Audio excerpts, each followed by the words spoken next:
Because as far as I'm concerned, being depressed is a truly satanic state. Because in general, the depression has gone beyond being circumstantial, has gone beyond being a result of stimulus outside of yourself, and is now just a result of some kind of reoccurring awful cascade that's actually maybe even created changes in your neurology in a way that your shit is firing that your engines aren't firing appropriately. So you feel tired. You can't get anything done. Anything that you want to get done doesn't get done because you feel so tired, and you feel alone, and you feel like everything around you is tasteless and empty. And I speak from a place of having been deep in that horrible pit. It's plagued my life from time to time. And I think it's such an awful fucking place to get into that I really have a great deal of empathy for people who are existing in that place right now, because I know what it's like to be caught in that web. It's kind of a gateway, and the gatekeeper is yourself, and the gatekeeper is asking you this incredible riddle in every moment, which is, why live? And if you can answer that riddle, the gate will swing open, and you will be allowed out of this awful net and into the party that is modern life, that so many people think is a living in horrific hell. So this is where the Satan word comes in really handy when you're in this fucking awful dungeon of depression, because here's a really interesting thing you can do.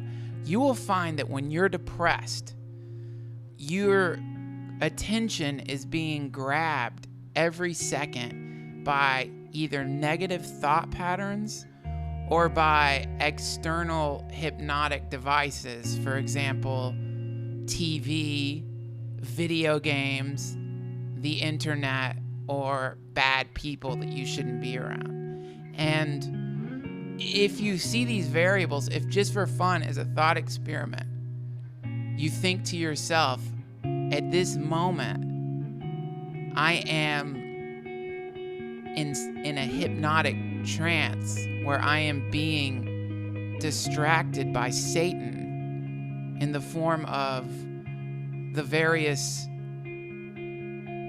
indulgences that I keep going for, it sort of raises the stakes a little bit. Because if you just think, yeah, I'm just gonna fucking sit down and play Minecraft for the next 5 hours, you can almost do it. It still feels like shit. You know it sucks. You're sitting there in this sort of decrepit state, smelling your underarms and looking at the cigarette burn in the ashtray, and maybe smelling your fucking cat litter box that needs to get changed, and looking at the various cum-soaked tissues and the shit scattered all around your house. You know it sucks. But if you think, holy fuck, I am in the intestinal tract of Satan, and these video games and bad people and alcohol and drugs and laziness are the acids that are dissolving my will and have dissolved my will to the point that I can barely move. I'm stuck like one of those mice on those horrific, sadistic gummy traps that they get stuck on, and I'm just in the last moments of my life underneath some dark cabinet waiting for someone to throw me into a garbage can or drown me. Suddenly it might spark this thing inside of you that makes you decide to fight. Because that's what the fucking trick is, man. This is where it gets fun. Is because suddenly you realize that your life, which up until this point might have just seemed like some kind of empty wandering through the synthetic plastic landscape that is modern life, transforms into a kind of Tolkien-esque battle against the Dark Lord Sauron. You can name it whatever you want, by the way. You don't have to call it Satan. I mean, it's kind of an antiquated term. You can call him Frenchie. You can call him Mr. Trips. You can call him Lord Lord Darius, if you want to. You get to name the fucking thing. But it's fun to personify the negative entropic distraction mechanisms that have arisen in your life and recognize that you are in a sacred battle with Frenchie. And if you win this battle, this wrestling match, this combat session, this fucking mortal battle against this terrific foe, which can transform into so many delightful things, then you will climb out of it a warrior. You can overcome the depression. You just have to first recognize that you're in a fight for your life. Literally, you're in a fight for your fucking life if you're depressed. Literally, a fight for your fucking life. And what does it mean? What does it mean? It means that, like, every single aspect, every single thing surrounding you, the porn, the shitty food, the fucked up girlfriend or boyfriend, the friend that only hurts you instead of giving you positive guidance and love, the family member that could have molested you when you were growing up, the person you're pretending to forgive that you haven't really forgiven. All of these are like the heads on the writhing hydra of Mr. Frenchie, Satan. Call it whatever you want, Queenie. Recognize it for what it is. And then, when you raise the stakes and work yourself into a Braveheart style warrior stance and decide that you want to live, that's when you put up the fucking fight.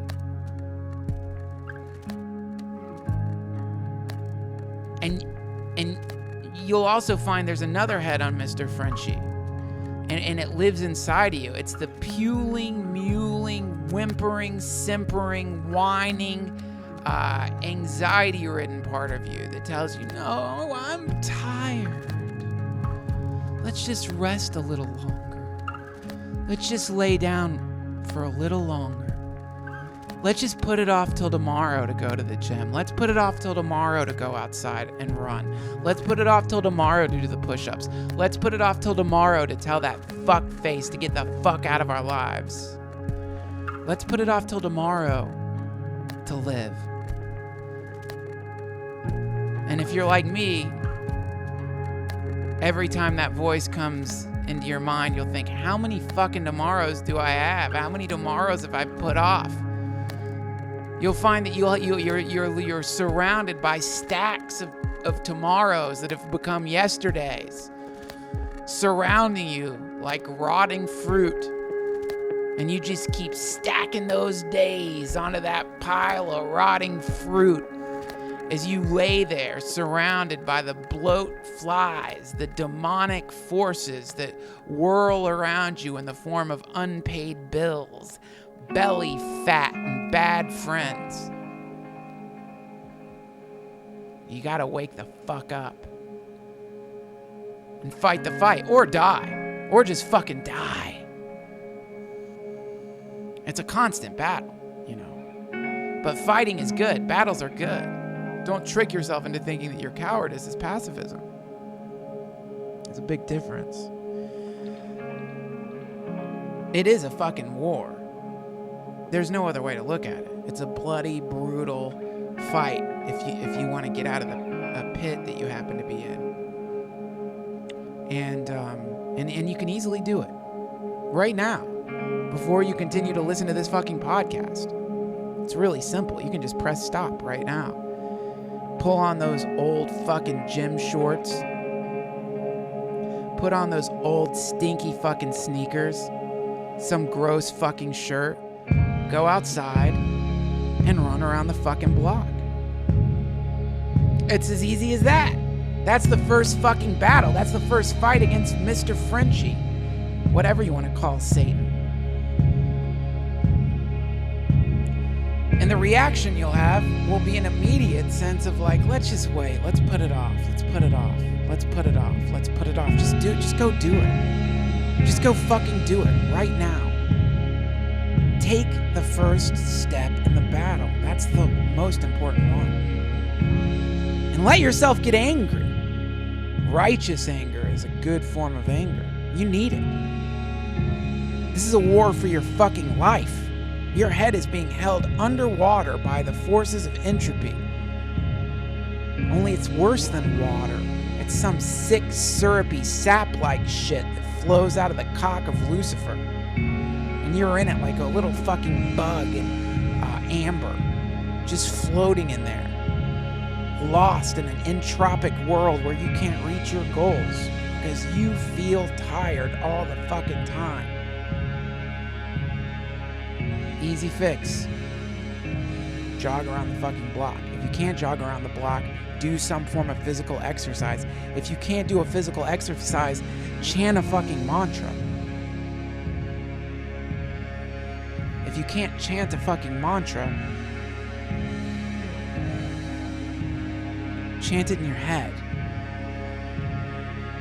But you've got to work yourself up into a war pitch to begin the initial movements out of the state of victimhood and into survivor mode.